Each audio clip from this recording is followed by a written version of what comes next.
دیکھو 12 گھنٹے کا 14 گھنٹے کا روزہ سبھی نے برابر کا رکھا، سبھی نے ہی سحری کی، سبھی نے ہی افطاری کی، سبھی کے لیے وہ دن ایک جیسا گزرا، لیکن رب العالمین نے ظاہر کو نہیں دیکھا کہ ظاہراً ان کی پریشانی، ان کی تکلیف برداشت کرنا ایک ہی ہے، نہیں، رب العالمین نے دل کی کیفیت کو دیکھا کہ میرے بندے کی دل کی کیفیت کیا ہے، کہ یہ روزہ رکھ کر صرف اپنے آپ کو روزہ دار سمجھ کر اے سی لگائے بند کمرے کے اندر یہ دن گزارتا ہے، یا یہ روزہ رکھ کر گرمی کے موسم کے اندر یہ اپنے بال بچوں کے لیے رزق حلال کما کر اپنے آپ کو تکلیف کے اندر ڈال کر رزق کمانے کی تکلیف بھی برداشت کرتا ہے اور ساتھ ساتھ روزے کی تکلیف کو بھی برداشت کرتا ہے، اور دل کے اندر یہ خیال کرتا رہتا ہے کہ مولا میرا یہ عمل تو قبول فرما لے، یہ تیری رضا کے لیے ہے۔ تو دیکھو کہ جس نے اے سی کے کمرے کے اندر بیٹھ کر دن گزارا اس کے لیے تو 10 گنا، لیکن جس نے سارا دن مستری کے پیچھے دابڑا سر پہ اٹھائے، کبھی اس کے لیے اینٹیں لاتا ہے، کبھی مسالہ لاتا ہے، کبھی کوئی اور اس کے لیے چیزیں لاتا ہے، سارا دن اس کیفیت کے اندر گزارتا ہے اور ساتھ ساتھ روزہ بھی رکھا ہے اور دل کے اندر یہی خیال کرتا رہتا ہے کہ مولا میری یہ کاوش، میری یہ کوشش تو قبول فرما لے۔ کسی کے سامنے وہ اپنے روزے کا اظہار نہیں کرتا کہ میں نے روزہ رکھا ہے، مجھے روزہ لگ رہا ہے، مجھے تکلیف ہو رہی ہے، نہیں، بلکہ ہر وقت زبان پہ رب کا شکریہ ادا کرتا رہتا ہے۔ تو ایسے بندے کے لیے پھر رب کی طرف سے 700 گنا ثواب کا رب العالمین اس کے نامہ اعمال کے اندر درج کرنے کا حکم فرماتا ہے۔ تو آگے انفرادی طور پہ جو اس سے بھی زیادہ رب العالمین کی رضا کو، خوشنودی کی خواہش کرتے ہیں، تو ان کے لیے اللہ کے پیارے حبیب نے فرمایا کہ اے میرے غلاموں، رب العالمین یہ بات ارشاد فرماتا ہے کہ وَأَنَا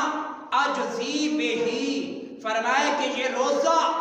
میرے لیے ہے اور اس کی جزا میں خود آپ بندے کو دوں گا۔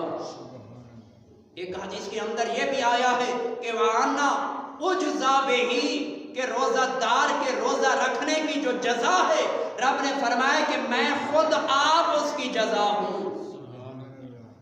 تو علماء نے فرمایا یا یہ ہے کہ رب العالمین میدان حشر کے اندر جب روزے کی جزا دینے کا معاملہ آئے گا، یعنی انسان نے نمازیں بھی پڑھی ہوں گی،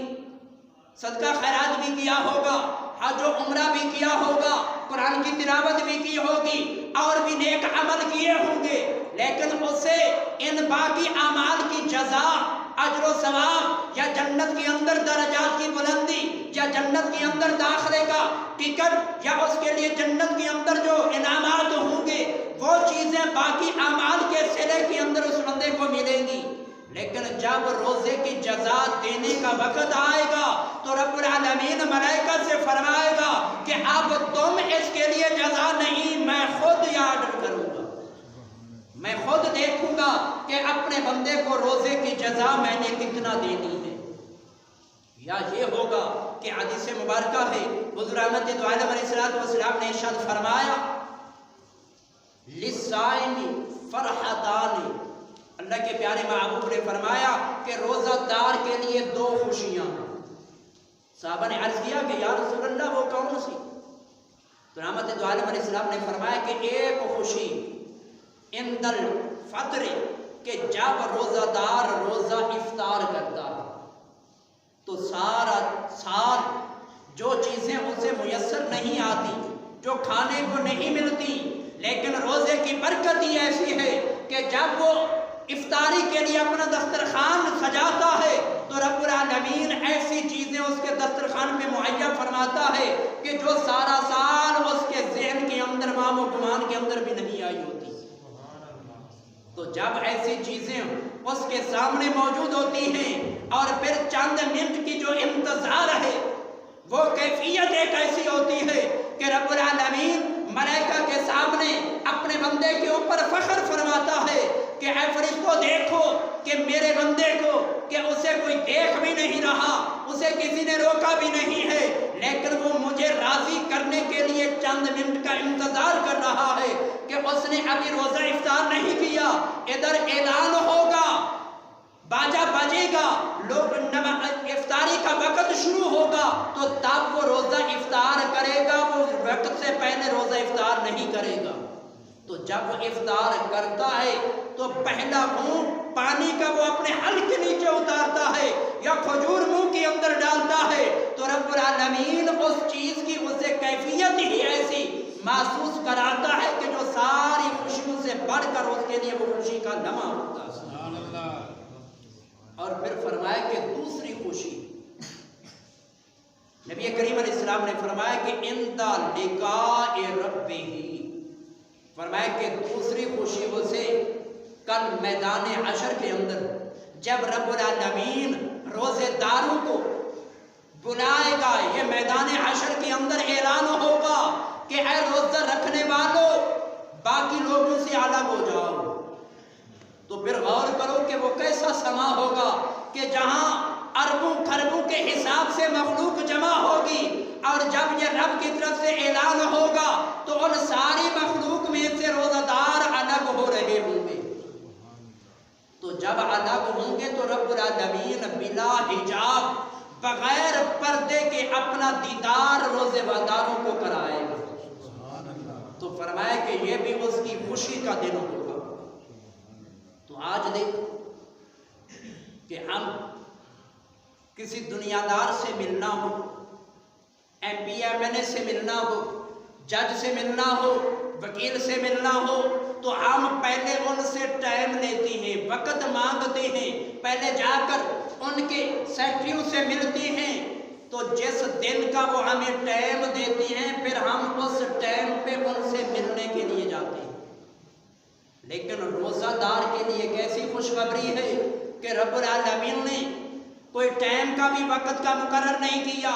ادھر فرمایا کہ تو روزہ رکھ کے میدان حشر کے اندر آ، ادھر تجھے پھر وقت مانگنے کی ضرورت پیش نہیں آئے گی، بلکہ فرمایا کہ میں رب العالمین خود یہ اعلان کروں گا میدان حشر کے اندر کہ روزہ رکھنے والے الگ ہو جاؤ، اب تمہارا مجھ سے ملاقات کا وقت ہو گیا۔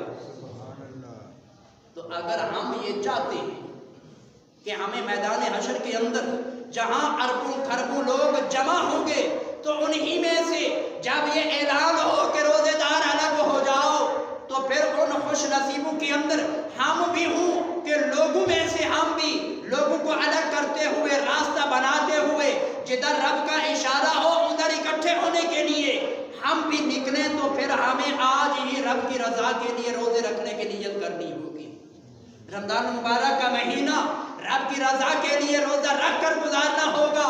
غفلت کے اندر نہیں بلکہ غفلت سے نکل کر اس مہینے کو رب کی رضا کے لیے جو اس کے اندر رب العالمین نے انعام و اکرام کا ذکر کیا ہے ان کو سمیٹنا ہوگا۔ کیونکہ رمضان مبارک ایک ایسا مہینہ ہے، حدیث مبارکہ کے اندر آتا ہے کہ یوں سمجھ لو کہ اس پورے مہینے کے اندر رب العالمین نیکیوں کی سیل لگا دیتا ہے۔ جیسے ہم اپنی ضرورت کا سامان سیل کے اوپر جا کر خریدنے کی کوشش کرتے ہیں کہ وہاں سے سستا ملے گا، تو اسی طرح رب العالمین رمضان مبارک کے مہینے کے اندر نیکیوں کی سیل لگاتا ہے۔ وہ کیسے؟ حدیث مبارکہ ہے، رحمت دو عالم علیہ السلام نے فرمایا کہ رمضان مبارک کی عظمت یہ ہے کہ جو اس مہینے کے اندر ایک نفل پڑے گا تو فرمایا کہ اسے ایک نفل کا ثواب ایک فرض کے برابر دیا جائے۔ آج نفل پڑھیں گے تو ایک ہی نفل کا ثواب ملے گا، لیکن رمضان کے مہینے کے اندر وہی نفل ہوگی، وہی ہمارا وقت لگے گا، وہی ہمارا ٹائم خرچ ہوگا، لیکن رمضان کے آنے کی برکت سے اس کا اجر اور ثواب رب العالمین ایک فرض کے برابر فرما دے گا۔ اور پھر فرمایا کہ جو اس مہینے کے اندر ایک فرض ادا کرے گا تو فرمایا کہ رمضان کے برکت سے میں اسے ایک فرض کے بدلے 70 فرضوں کا ثواب عطا فرماؤں گا۔ تو دیکھو کہ فرض ایک ادا کیا، ٹائم بھی اتنا لگا جتنا اب فرض ادا کرتے ہیں تو لگتا ہے، لیکن رب العالمین کو رمضان کے مہینے کے اندر ادا کیا گیا ایک فرض اتنا پسند آیا کہ رب العالمین نے اس ایک فرض کا اجر، ایک فرض کا ثواب 70 فرضوں کے برابر فرما دیا۔ تو یہ ہے رب کی طرف سے نیکیوں کی سیل۔ لیکن ہم کیا کرتے ہیں کہ ہم بھی ایسے عظمت اور شان والے مہینے کو غفلت کی نظر کر دیتے ہیں۔ تو یہ دیکھو کہ فرض نمازیں 5 ہیں، اب بھی ہم پڑھتے ہیں تو ہمیں ان 5 نمازوں کا ثواب ملتا ہے، لیکن جب رمضان مبارک کے مہینے کے اندر وہ 5 ادا کریں گے تو پھر 5 کو 70 کے اوپر ضرب دو کہ کتنی بنے گی۔